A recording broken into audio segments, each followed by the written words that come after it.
तो नमस्कार, मैं अभिषेक यादव आज फिर एक हाजिर हूँ एक नए टॉपिक के साथ। तो जैसे कि मैं इस टॉपिक के पहले ही 3 पार्ट आ चुके हैं, ये 4th पार्ट है, तो इसको भी आप ध्यान से सुने और अपना प्यार ऐसे ही देते रहे। तो जो आज का टॉपिक है वो है कि रैबिट का फूड, रैबिट की डाइट कैसी होनी चाहिए।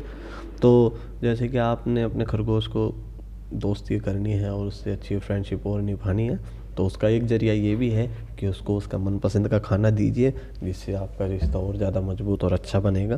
तो इसको भी और ध्यान से सुनते हैं, इसके 3-4 पॉइंट्स हैं, उसको आप ध्यान से सुनिएगा। तो पहला पॉइंट है खरगोश और उसके पेट को स्वस्थ रखने के लिए। तो आप जैसे कि उसको दे सकते हैं, तिमोथी घास आती है एक तो, और ये ब्रोम घास भी आती है। इसको आप ज़रूरत से ज़्यादा दे सकते हैं, क्योंकि इसका ये है कि आप इसको निरंतर दे सकते हैं, डेली, कोई दिक्कत वाली बात नहीं है। और ये अच्छा खाएगा तो उसका पेट भी स्वस्थ रहेगा, इसका खाना भी अच्छी तरीके से पचेगा। दूसरा वो ये है कि खरगोश को ऐसे फार्मूले का पैलेट्स खिलाइए जो उसके लिए अच्छा हो और जिसके अंदर प्रोटीन फाइबर का कंटेंट अच्छा हो, जो उसके बॉडी वेट के हिसाब से अच्छा हो, उसको खाने में भी पसंद हो, उसके अंदर ज़्यादा कोई चीज़ें मिली हुई नहीं होनी चाहिए। जो भी चीज़ हो तो उसके लिए अच्छी होनी चाहिए, जो उसको फ़ायदा करे, उसको खाने का स्वाद भी है। जैसे अपने भी होता है कि खाने का स्वाद बना रहता है, एक अच्छी चीज़ खाएंगे तो हम भी स्वस्थ रहेंगे, हमारा बॉडी वेट भी अच्छा रहेगा।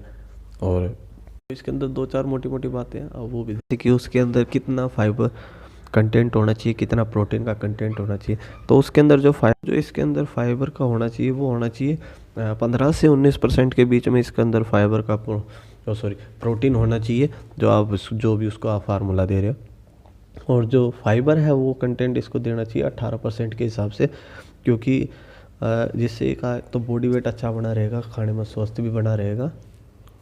जो इसका देने का वो है प्रोसीजर, वो है जैसे 1/8 हिस्से में देना अगर आपका रैबिट आधा किलो वजन से कम है, और अगर आधा किलो से ज़्यादा है तो अपने हिसाब से डिपेंड करता है कि वो जैसे अगर वैसे समझे कि कप, इसके हिसाब से कप, कितना कप होना चाहिए, तो 4 कप फूड होना चाहिए जो आपको अपने रैबिट को देना है। तीसरा है वो है कि उसको हरा कितना देना है। जैसे कि हरे की बात करें, आप उसको पत्तियाँ वगैरह भी दे सकते हैं, लीफलेट्स भी दे सकते हैं, शलगम भी दे सकते हैं, गाजर के जैसे ऊपर का जो होता है उसको हम अपनी देसी भाषा में तो गजरी बोलते हैं, जो गाजर के ऊपर का होता है ऐसा, आप उसको वो दे सकते हैं। कि जैसे कि बहुत सारी चीज़ें हैं देने के लिए, हरे में आप कुछ भी दे सकते हो। और आपको एक चीज़ का ध्यान रखना, आपको मूली नहीं खिलानी है, ना मूली और ना मूली के पत्ते आपको बिल्कुल भी नहीं देने, इससे आपके रैबिट को गैस भी बन सकती है, उसको बदहज़मी हो जाएगी। तो आप इन सब चीज़ों का ध्यान रखें। मेरे चैनल को लाइक शेयर सब्सक्राइब कीजिए। धन्यवाद और अधिक जानकारी के लिए।